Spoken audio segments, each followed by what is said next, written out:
Welcome to EFT Nation, your home for all things tapping. For show notes and resources, please visit EFTtappingtraining.com. We are your tapping hosts. I'm Alina Frank. And I'm Craig Wiener. The information provided in this podcast is not a substitute for counseling or medical advice. The information presented here is meant to inspire and educate listeners, but are not guarantees of any kind. Today, we are going to be talking about back pain, and I have an expert. Yeah, it's not too often that in the EFT world I wear that hat of 30 years as a chiropractor. Yes. And you do still see patients? I do. I still have a practice, and I work with people's pain on a variety of levels. Right. So tell me, I know I have suffered from back pain. I think that my first back pain attack was when my teens, had a couple bouts of it, and then in my 20s I had a lot of it, and then it really kind of went away, and then in my 40s it came back, and I've had episodes here and there, but I look at those times and I'm like, whoa, there was a lot going on back then. It wasn't just one thing. It wasn't just like bending over or sleeping wrong or doing something. So that's pretty common. Yeah. I mean, some people say, the epidemic of back pain, et cetera. But when you start to look at how ubiquitous it is, it's, 70% of people will have a chance of having severe low back pain episodes in their life. 70% of severe back pain, 80% of just back pain in general. Wow. And, 1 out of every 3 people have had severe back pain in the last 30 days. So, that's a lot. And ongoing disputes of best treatment. You just post on Facebook, what should I do for my back pain? And get ready, and get ready for every different treatment and perspective under the sun. And, there are things I would just want to clarify is because we all want to have a reason, right? We always want to understand, give me a diagnosis, give me a reason, take an x-ray, take an MRI, all of those things because it feels definitive. Right. But, it's not that definitive. And, a very famous study that was back in the mid-90s, big journal, the New England Journal of Medicine, looked at 100 people, and they took definitive MRIs of 100 people without back pain. Right. And almost 40% of them had disc damage. Okay. So so 40%, almost half the people walking around have disc tears and various disc wear and tear problems and are having no pain at all. Oh, so this is just the general population. This is just this isn't someone coming in saying, I've got back pain. No. Oh, okay. These are asymptomatic people without pain. Wow. 40% of them, if they had an MRI, would have a positive MRI for something. Okay. Right? And now, that being said, 90% of people within 7-8 weeks, their back pain is going to be much better, if not gone. Mm-hmm. So, like you, had many of these episodes of back pain. Some people, 10% of people really have chronic back pain that doesn't go away. Right. And as far as treatment goes, I'm not here with kind of the chiropractic head on comparing what happens when we compare, non-steroidal medications to chiropractic adjustments, to PT, to acupuncture, et cetera. What I really want to address on this podcast is what happens when we're looking at the psychological or emotional aspects. Sure. Right? Sure. Many people know John Sarno's book, Mind Over Back Pain from the mid-'80s, and he really was at the head of his field talking about, most of my patients, when I educate them and I talk to them about it, most of them get better. Uh-huh. Right? So that was quite revolutionary and controversial at the time. But since that time, there have been many studies, and back in, I think it was 2007, there was a meta-analysis of over 20 studies that said, what these studies are showing is effectiveness for psychological emotional treatment for back pain, that if we can manage our negative feelings and stress, that relieves pain and suffering, which was, again, revolutionary at the time, saying if we work with how we feel and what we think, then we can manage our pain. And, research continues to emerge that shows, how brain regions and affecting brain regions affect our perception of pain. So that's all important. I was just kind of doing a little research, and Jonah Lerner, who's a great writer, was talking a lot about these studies and this evolution of thinking. And he said, one of the most powerful ways of treating back pain or any pain is by treating the mind, right? Based on the research. Because what we look at is when you have pain, especially chronic back pain, it activates the brain regions that are associated and connected to negative emotions. Okay? And, what I want to say is we have this year in 2022, Peter Stapleton's new study being published in the Complementary Therapies in Clinical Practice. It's called Neural Changes After EFT Treatment for Chronic Pain Sufferers. And the research showed not only a 21% decreased level of pain, but it also showed from the functional MRIs that they did a decreased connectivity between areas in the brain that are responsible for both modulating pain and catastrophizing pain and modulating emotions with regard to that. So somehow in the brain, we're starting to understand that there's what's happening in their body, there's what's happening in our mind about the body, and that they connect. So those of us that have done EFT for a long time have seen that connection over and over and over again in ourselves and in our clients. But we operate to the extent that we are comfortable, familiar, what we've done before, habits.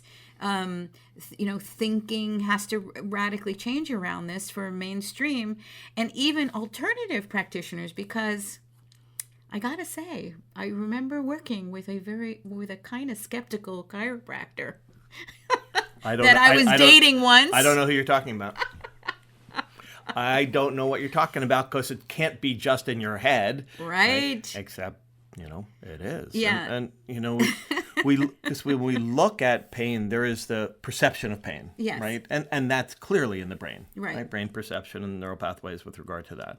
Then we have what makes it persist even further, our focus upon it, right? Our worry that yes, it's going to get worse and not going to go away. Yes. So what starts to happen is when we start to repeat those patterns and we neurally wire in this ongoing focus on the pain, right, and the negative emotions associated with that, it's as if the pain gets internalized, right, in the brain based on the thoughts, beliefs, emotions, yeah, about the pain as well. Yeah. So we were dating. And Craig comes, by that time I think we were living together. Yep.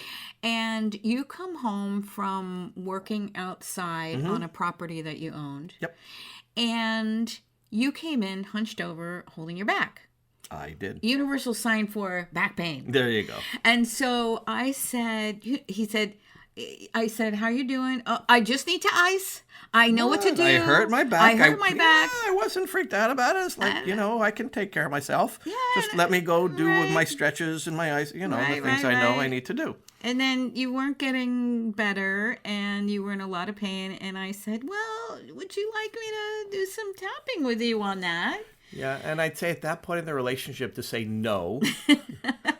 What the hell is tapping going to have to do with helping my strained back? Right. That wouldn't have been a good relationship rapport builder at that time. So it's like, fine, if you want to tap with me, fine. You did it to humor you. I'll let you tap with me. Yes, because you wanted to humor me. You didn't want to. You didn't want to upset me that you were poo-pooing what I did for a living. So we went off and we tapped. Yep. And first we tapped on, the actual pain, like chasing the pain style. And then I'm like, well, if there was emotion around this, like, what were you doing that could, and we explored. Well, I'm frustrated because I have a lot to do. I have a Right. lot to finish with this project, and now this is going to set me back and put me behind. So there was Right. annoyance, probably Yes. frustration. Some anger came out about a certain situation related to the property. Well, then, and then it started to go deeper. Yeah. And then it was all the pressure that I was under to Right. complete this project. Exactly. Right? Exactly. And then there was anger about the pressure and the situation that was causing that to have to be done so quickly, and that I was having to do it all myself. And right. So we probably tapped maybe 30 minutes. Yeah. Maybe 30 minutes. Something like and that. then you stood up and you checked. Yeah. So, and then, there was this clearly a placebo effect that kicked in, and suddenly I was standing upright with almost no pain. Couldn't have been the tapping. And I remember what you told me the thought was at that moment. It's like, oh crap, what do I do Monday when I get back to my chiropractic office? Yeah, that was something like that. It's like, oh God, how am I going to know when they walk in bent over in pain? Right. Whether it's some negative emotions that they're feeling, Yes. whether it's an injury, whether it's a this or that. Right. And ultimately, it's all of the above. And it's some combination of things that often happen together. Right. Right. And right. So why an integrated approach is so important. So when we're talking on this podcast through an EFT lens, though, is, if we hark back to the olden days of it when Sarno was talking about, repressed emotions, basically, that especially anger with regard to back pain wasn't being expressed. And so it was being held in the back and persisting until those things were witnessed, understood, released, etc. So, Right. so from a tapping perspective, it's hard for me also. Well, what I want to say is everybody is unique. Right. Right? Everybody has their own relationship to the pain. And their unique history. And their Right. unique history before, for you, what were triggers that were happy? So from a purely EFT lens, when we're dealing with pain, and we've done other podcasts On working with physical working issues. with physical Yeah, we issues, have. which I'd recommend listening to. And you're going to have your bevy of questions that windows in to explore. How you're feeling about this back pain. Right. Right? I'm annoyed, I'm angry, etc. What are the things that are happening that tend to trigger it? Like what was just happening a while ago before that flared up? Right. Those are always interesting questions to ask. Yep. What was happening in your life, before this happened? What stressors or changes or life changes were happening, even up to 6 months before, a severe episode happened, Right. can be really useful for understanding their mechanisms and coping mechanisms and why it's showing up this way. Right. Losses Yeah. associated with, now I can't work. Right. Now I can't finish this project. Okay. Exploring and tuning into the area, like your back, and tuning into what emotion it's feeling. Inquiring if that body part was trying to make you aware of something, trying to tell you something, trying to hit you over the head to explain and make sure you got something. Right. What might it be trying to tell you? And all these are really useful inquiries that To lead to specific events to tap on. exactly. Yeah. But I also, beside my chiropractic hat, because two people walk in with the same diagnosis or the same pain, and they have completely different experiences Yep. of resolution, of attitude towards it, all kinds of things. But through a meta health lens is another lens that when we look through what's called the meta health lens, and you start to look at back pain, we start to look at what are the tissues involved, at what stage of healing you're at, and there's some really interesting ways of focusing what the issues might be about. And when we look through back pain in general and through the through the bones and the muscles and the fascia and the joints, etc., we start to look at back pain representing what we call self-devaluation themes. Now, what does that mean?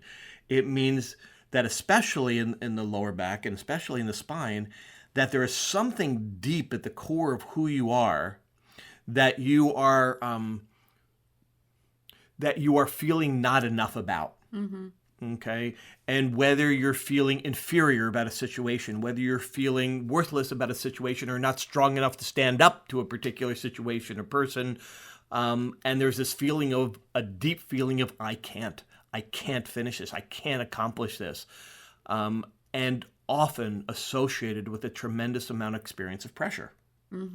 Right? I can't stand this pressure is kind of metaphors you might hear from somebody with back pain. Right. So it's self. It's about self. It's about self. Well, it's about self in relationship to other things, other people, other exactly. situations, yes. But it's really like a self-attacking, self not enough to be able to withstand some situation or person or scene or something that's happening in my life, and I'm feeling not up to it. I can't stand up to it. I can't stand the pressure that I'm feeling about it. And so there's a conflict that happens that often is a trigger that sets this in motion. Right. So when I was learning about meta health, what really struck me is the idea that of the regeneration phase. Can you speak more about that? Because I think that people say like, okay, my back pain is happening, but the situation happened a while ago. Yeah. Well, what happens with back pain typically is the situation, so the underlying emotional aspect, the emotional root cause part of the pain. Not saying that there can't be physical as well, because there can absolutely be physical injury, physical wear and tear, etc. But when we start to look at it through this lens, there is a buildup of stress over a period of time that's building and building and building, in a sense, in the tissues, but isn't necessarily experienced symptomatically. Okay.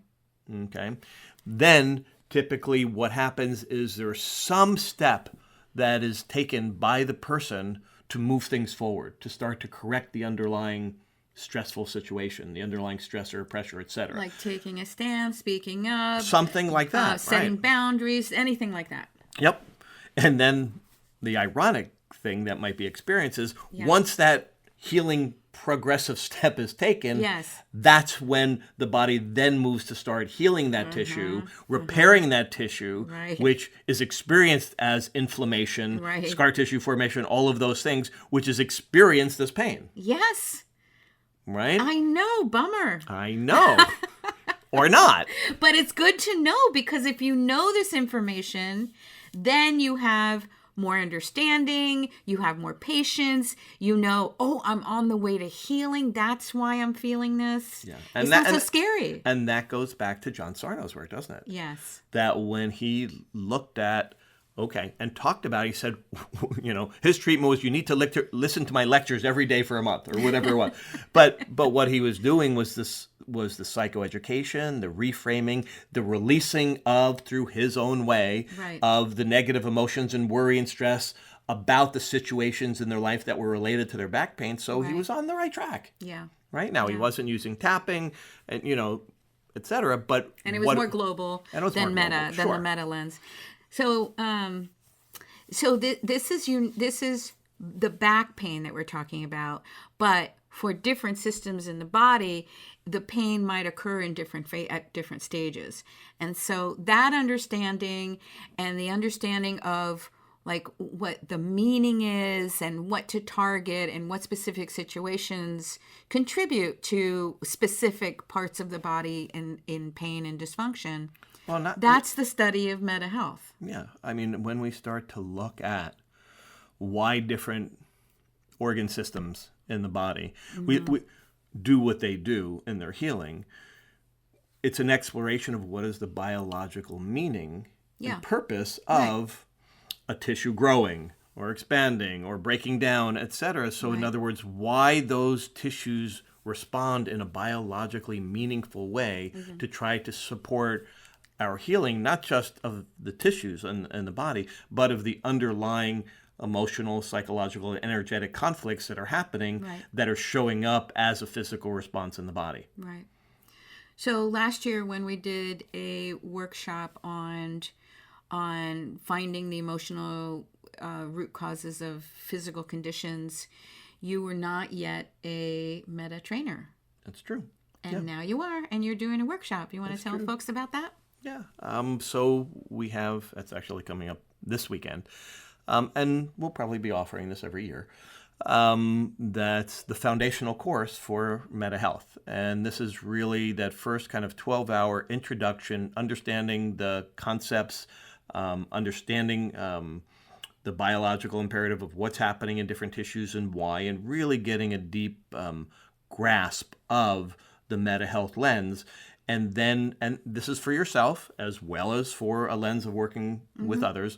But it's really the first step, because if you really want to become certified as a practitioner, that's, it's a 6-month training with cases and a much deeper dive. But you can start looking through the meta lens right after you take it and have a deep understanding of what the possible... Yeah, it's the foundational first requirement, prerequisite, just like for EFT. You have your EFT level 1 and 2, and then you move into a deeper dive and more clinical applications. So, so it's this weekend. Great. Well, you can go check it out on our website, EFTtappingtraining.com. Great. All right. I hope that was useful. Thanks for joining us today at EFT Nation. And remember that you can find show notes and previous episodes at EFTtappingtraining.com.